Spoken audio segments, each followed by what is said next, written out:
And Mariam, when does then LinkedIn actually come to the place?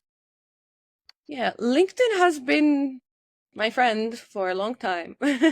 So it has come to a place when I moved here, but not in a professional manner. Obviously, when you're a student, people tell you, like, and uni as well, like, you should download LinkedIn or you should create an account, but nobody tells you what to do with it. So then it's a thing, but you don't have clarity on. But I was very active, as I told you, before in like university, so during school, high school, and then during uni as well. And this story I've told before, that it was my mom who was always like telling me to keep all the certificates and track of all the activities because it will be useful in future. Mm. I was always like, but who's gonna ever see this, like this paper certificate of in my future? So then when I found LinkedIn, I was like, okay, I can actually digitalize all of this now. So it was just for myself. I just put up everything there. I got a little obsessed with optimizing my profile and putting all the information there, to be honest, even though I had like no connections or no followers at that time. But I wanted it to look slick and clean and organized. So I put Yeah. all my projects and all my volunteering activities and all of that there. And then when I started uni, I added more and more information. Then, as I said, I started the copywriting club. So that was also something that allowed me to write more on the platform and experiment. And I was sharing those as updates. I also had a startup like e-commerce after party flats during uni. So then I used it for partnerships and like business purpose. And I was just always sharing whatever I was doing as a reflection, almost like treating it as my personal journal rather than writing for someone else. But it got noticed because I started getting DMs from different startups that were looking to recruit students and for interns.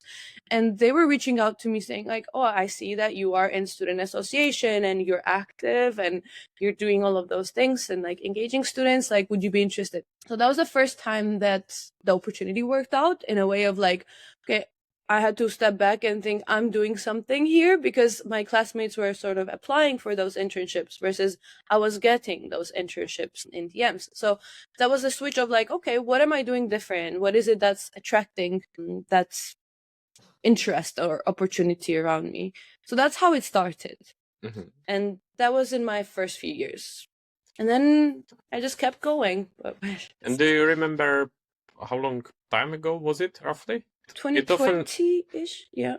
because I just like to ask, like for example, when you started, because I feel like that people often want, like a quick results, and it feels like, or people think that you get like big following or engagement in a few months. So I like always to kind of remind that it actually takes years and takes some time, and it doesn't just happen overnight.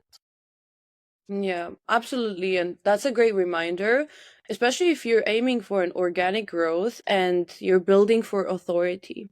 Because if you're building for authority and purpose, then having that quick wins don't benefit you, right? Having viral posts may feel great, but then it's not something that's benefiting you long term.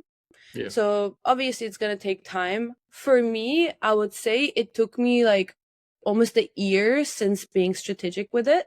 That's like I started gaining traction.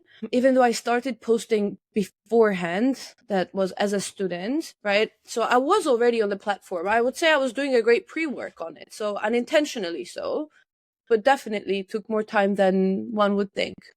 Yeah, exactly. I think it's always worth reminding. And then what was the point when it kind of clicked that it's like a career or something that you can Mm. focus on long term?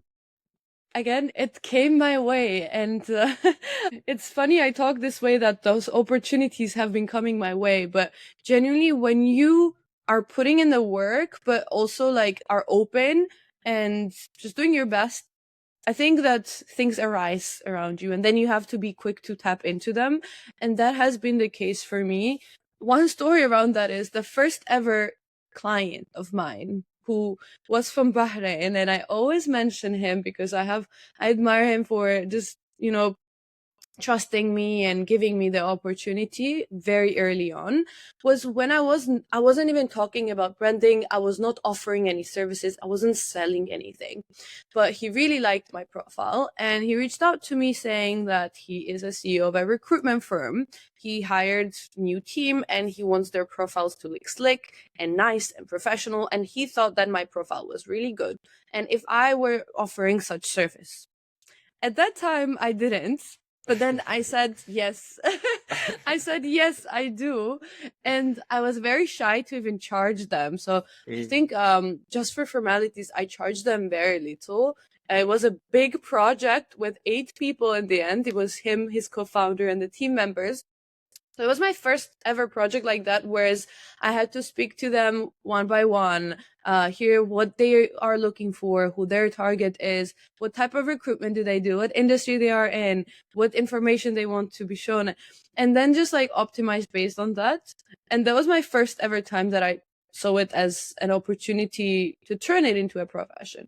Mhm. Because I genuinely enjoyed it. I loved hearing their story. I loved having that conversation with them and building something. And this little spark in people's eyes when you sort of organize their whole life story together and their professional career, and then they're like, whoa, I did this. And it was such a rewarding moment for me that I was like, well, I loved it. So how Mhm. can I actually turn this into a career now?